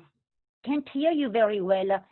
Do we have any general comment, public comment for items not on the agenda? Okay. We have. Well, I see Jill has her hand up. And someone's just waiting to come into the meeting, so. And she's muted. Jill's muted. Okay, I'm unmuting Jill Abercrombie. Hello, can you hear me? We can hear you. Okay, hi. Thank you, Madam Chair, and the council. My name is Jill Abercrombie, and I just moved here 2 years ago. It'll be 2 years next week. So this is our third summer here, my husband and I, and we're concerned about the fireworks, the illegal fireworks that are going off. So what I wanted to say was the loud cherry bomb like booming ones, you know, and the aerial, the ones shooting into the air. It's been going on close to where I live. I live on the Pike, close to 18th, 19th. And I've actually seen them shooting in the air. I called the police. I didn't know what else to do. You know, I called the sheriff's station. I'm mainly concerned about the noise and fire safety. And I am in favor of fireworks on the 4th of July. I love the shows. I love seeing them. And I have no problem on the 4th of July. The rest of the summer, it's just too much.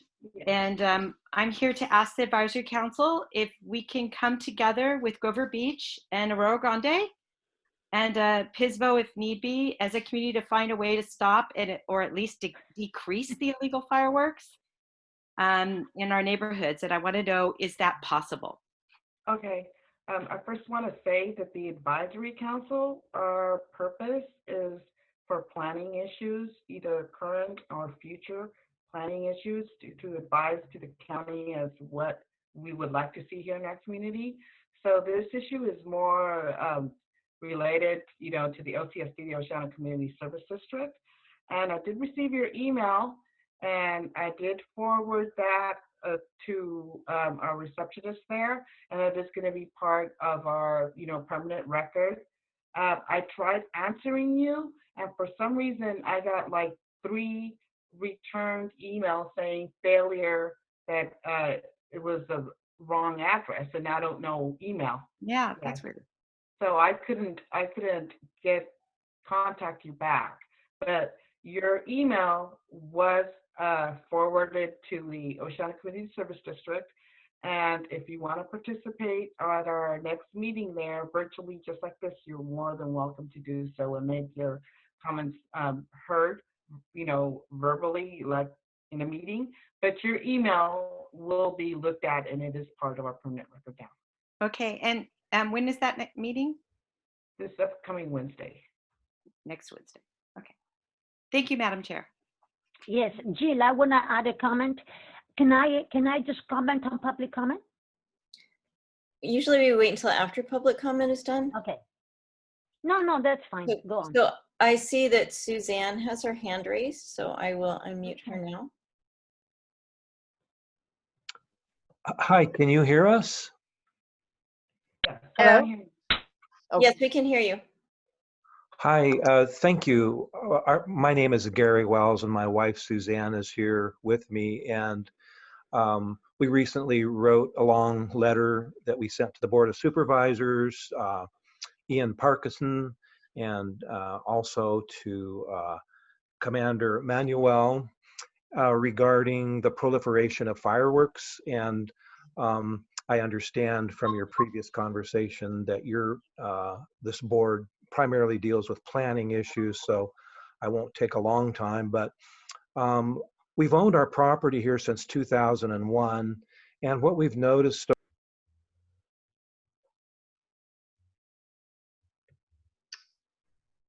Sorry, I think I just clicked the wrong button here. Let me try and get Suzanne back.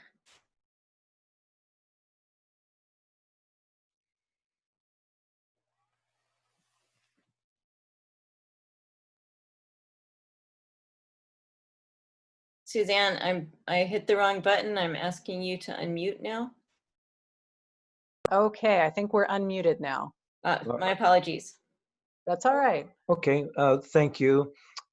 We just wanted to reiterate, there's an awful lot of fireworks going on this year, but what we've noticed over the last 5 or 6 years, there's been a dramatic increase both in the number of fireworks and the strength of the fireworks, M80s, mortars, and last year, Beach Street, Paso Robles, Ocean Street looked like a war zone around here. We own a sixplex at 2445 Beach Street. I've owned it since 2001.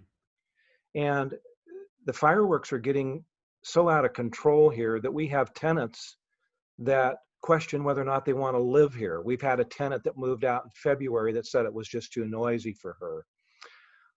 The point I'd like to make here is that I think we need to do something, and we are working with Commander Manuel, and we would like to bring the board along with some of our recommendations that I won't make it at this time tonight, but in the future we're going to have a list of recommendations that we'll put together that we would like for you to consider if possible. If not, then we can present those to the Oceano Community Services District if that is your preference. Could we get some feedback on that? Yes, that would be our preference because this advisory council deals with planning issues. So the appropriate venue would be the Oceano Community Service District, and you are welcome to join a meeting there virtually. We have meetings on the 1st and on the 2nd and the 4th Wednesday at 6 o'clock. And on the website, under quick links, you'll find the tab for current meeting and agenda, and you can join us virtually and make your voice heard.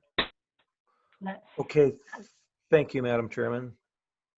I would just like to add, my name is Suzanne. I would second everything that Jill spoke of also. And again, I realize this is not a planning issue, but I think if Oceano could follow suit with the other cities, such as Arroyo Grande, in banning fireworks every day except the 4th of July, that would greatly assist law enforcement in actually enforcing the existing ban on illegal fireworks.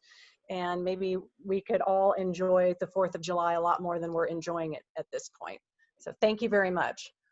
Thank you. No, don't go away because I want to comment on your comments later. Please. Okay.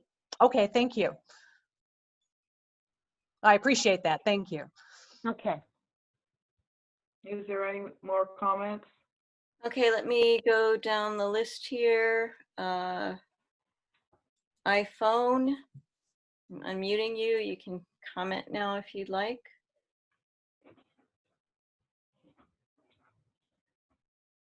Okay, continuing on, Mr. Edwards, I'm unmuting you now. I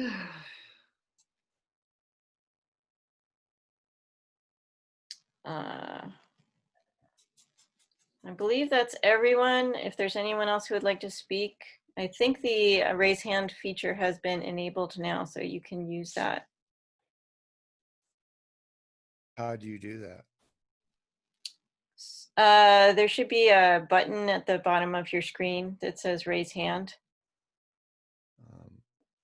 Someone else used the feature, so I You think have to click on participants. I'm not sure. There's usually a button that says raise hand, but There maybe. isn't on my screen. I have to click on participants. And if anybody wants to speak, click on participants now, then go over on the bottom of that screen that pops up. On the left is a little button that says raise hand. I don't see it. Okay, I see you have your hand raised. Sandy, who is Charles? I see that now. But nobody else has raised their hand.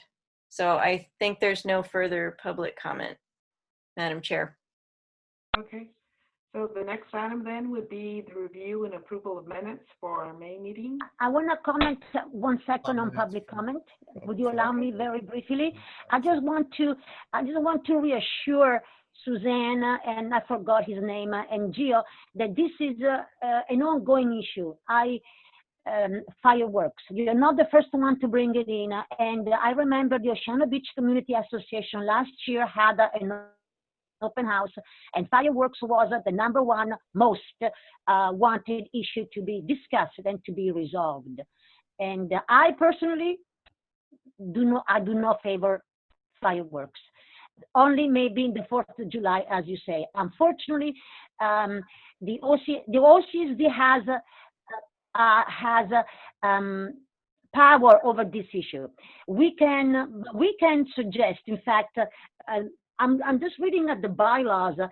The bylaws number 3 under Article 3 says that we are here to advocate and lobby for the Oceano community. So even though this is not a planning issue, it is in our purview.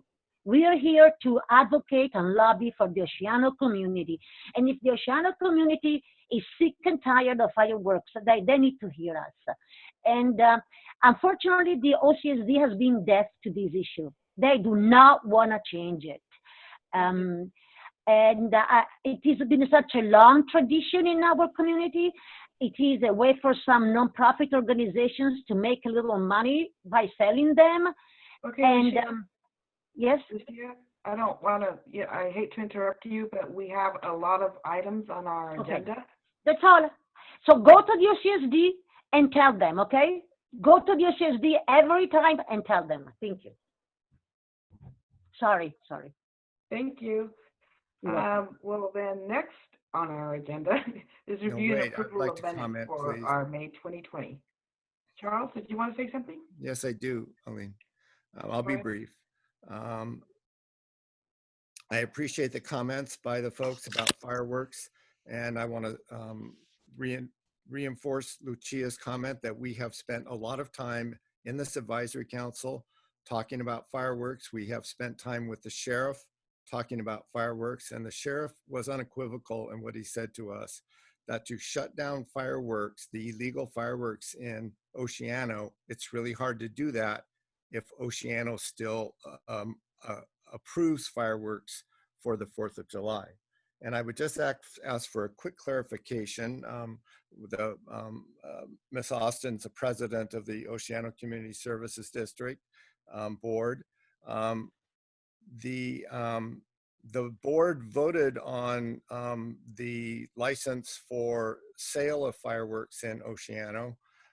I think at a meeting, the last meeting. What was the result of that board? And also, I think the fact is that Oceano OCSD only approves fireworks for the 4th of July. That's correct, isn't it? Well, we approved the sale of Safe and Sane, the permits for the 4 nonprofits that sell the Safe and Sane fireworks.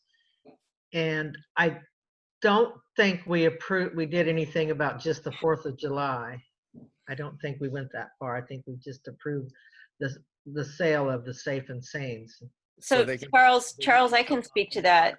First of all, I dissented from approving the Safe and Sane fireworks booth permits, and the board majority will not allow the discussion of limiting when Safe and Sane fireworks can be discharged, which is currently 365 days a year, 24 hours a day.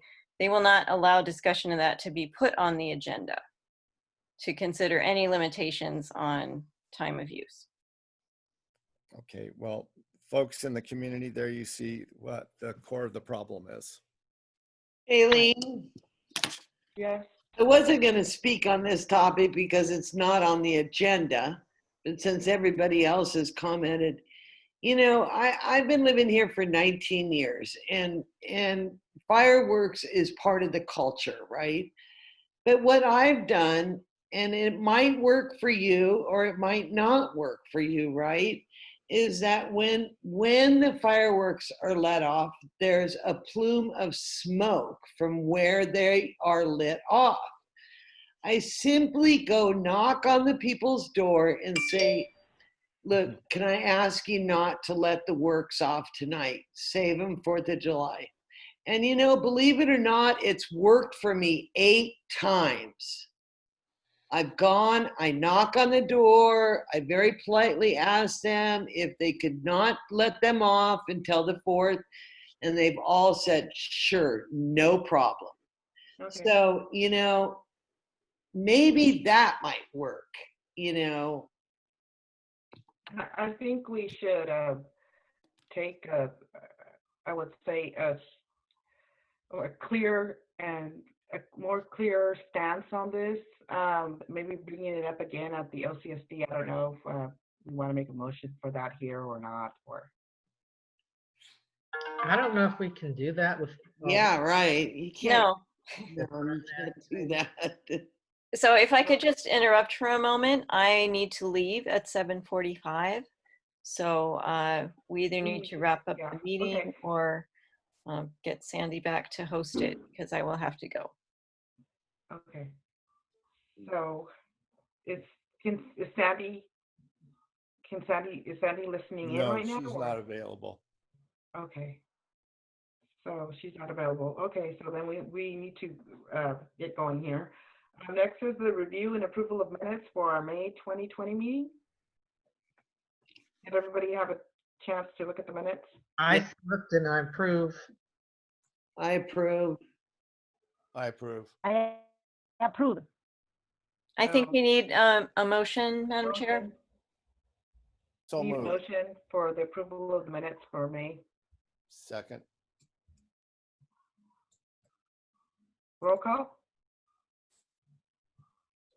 I think we can just do a voice vote. Okay. Favor. Councilmember Rapogo, Yes? Councilmember Osman, Yes. Council member Barney, Yes. yes from Aline, and Councilmember Casanovo. Yes. Alrighty. Not even you can say my last name. No, I'm sorry about that. So the minutes have been approved. Next, we have new business. We have the obtaining of a paid You Zoom can account. put That's me very down important. as, you can put me down as approved too. Oh, I'm sorry. Did I forget you? Approved. That's all right. And, Sorry. we need to approve the next item is approval of the Zoom account for the year, obtaining a Zoom account. We need to discuss that. The motion to approve it. I move that we approve the Zoom account. Second? Roll call again? Just all in favor, I think. Yeah, aye. Aye. Aye. Aye. Motion passes unanimously. Now we have, So if I could just clarify that, who's going to sign up for the Zoom account and who's gonna take ownership of that? And who's gonna pay? Well, the treasurer can facilitate the payment, but Oh, okay. So we have some money, the council has money? Charles, are you still on? Yes, I am. How can I serve? So you can take care of the payment for that, but who's going to run it? Oh, we're And talking about I'm this. assuming that would be me, but Run the meeting. definitely, yeah, definitely open to anyone else taking on that role. Well, I when can't when- do it. when I I'm don't. back on my feet, I can help. Mhm. Yeah, I hope you're feeling better, Charles. Well, I just got out of surgery and just Oh. woke up kind of from it. I mean, not just, but yeah, Sorry so to Okay. hear I'm doing better. Okay, thank you. Yeah, So we have the money and we Yes, have we have the Charles money. who's gonna help run the meetings. And Cynthia will be like the co-host, I guess. Right, Yes. Cynthia? Yes. All righty. So then can I have a motion again to approve a yearly Zoom account for the Oceano Advisory Council? Aye, yes. Aye. Hi, yes. Yes, yes. Unanimously. Next we got the accessibility for non-English speakers. Discussion on that. Ms. Via, I'd suggest we just jump to anything that needs discussion tonight. I'm Table. gonna need to go. All right, pretty so we got quick. the letters to the county with cleaning alleys and COVID from Lucia. Yes. Lucia, could I go first and give a treasurer's report, and then I'm gonna say bye-bye to everybody. I'll just be a minute. Go ahead. So, we're in process of getting the account set up at CESLOC. There was a big bump in the road for a federal identification number. I was able to get that this morning. It's been presented to the bank, and they are now processing our account. So we will be active at CESLOC. We have about $1,200 in our budget right now, and that's the treasurer's report. Thank you. Okay, everybody. Bye-bye. Have a good night and rest and get well soon, Charles. Thank you very much. Bye. Bye, Charles. All right, Lucia? You want me to talk about the letter? Yes. Yes. I sent it to everyone. It was forwarded. I hope everyone read them. I'm going to start with the one I would like us to motion on, to take a position. As I remind everyone, we are here to lobby for the Oceano community in many aspects. And to me, that's very broad. And I feel very honored and proud to be able to do that. So basically, this letter would protect Oceano from getting infected and from having too many people coming over here. So as you see, it is concerned with the off-roading camping that the state parks has down south of Oceano Beach. You understand that it is not a structured campground, that there is no running water. People can camp anywhere they want. And so it's going to be difficult for people to wear their masks and keep social distances. And it's going to attract, we know it does attract thousands of people during the summer. And I don't think we really do need that right now. The valley has more infections than we do, and they would bring it to us. I don't think it, and I said in my reasons, the large masses of people, the density of the crowds, the valley counties have been affected. So you know what it is. So I'm asking that I motion that we adopt this letter and we send it to our health officers, our county supervisor, and to state parks. Now I motion, but of course there is discussion. I don't know how things work. I would like us to approve it. I'm going to abstain from the discussion because I own property on La Grande Beach in the off-road area. Oh, okay. Anybody guess. else? Cynthia? Does What anybody happened? else want to comment? What happened to everybody? Mary Lucy's gone? Or No, Mary Lucy's okay. here? I don't see Cynthia. Is Cynthia there? Cynthia said she was leaving at 7:45. I'm still here. Oh, okay. Do you So, want to comment? I haven't got a chance to read what the governor's, what they passed down today. I think they mandated masks in all public areas. But that's guessing. I haven't got the press release yet or anything. That's correct. did you read the letter that I was? Masks are now required in all public places with some exceptions, like if you're doing outdoor recreation and you can physically distance. So that should help slow the spread. Uh-huh. I think Lucia's letter was very well written, and she did mention there that she's not saying that to keep it closed until the people of the community of Oceano deemed it necessary to be open again or anything. She just said that she wants it closed until it meets the guidelines for reopening. Right. Imagine those thousands of people down there that are not accountable for wearing masks and not because they're bad people, for God's sake, but because they are on the beach and they say, we're in the open. So it's just going to be a hard place. So what do you think, Cynthia?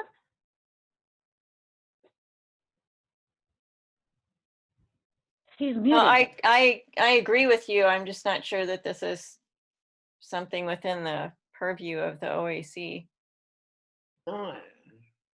Well, as I say, it is to advocate and lobby for the Oceano community, and I'm lobbying for our health right now, for our right to recreate on our beach safely without having to go to other beaches because it's overcrowded by people coming from the. Okay. Excuse me. Okay. And what about, no, I'm just talking to you, but to others if they have doubts, what about the hospitals and emergency response and medical response? So we know they're taken over during the summer by those campers, and we might need them for us, So I'm lobbying for our community. Yes, for myself. I like to be able to walk on the beach now without having to go to Avila Beach because there are no cars there. I don't have to drive there. I can just take my bike and go to and recreate and walk on Oceano Beach. I used to just have to go to Pismo, but I had to drive there. Now I can It's not about the mask. Excuse me? So you're using the mask as a rational reason to keep the beach closed. So it's really not about the mask. It's about closing the beach. And that's not in the jurisdiction of this body. And so you can't keep putting this stuff on the agenda and have discussion when it's not in the jurisdiction. I think that's very rude, Mary Lucy. Oh, you can think I'm rude all you want, but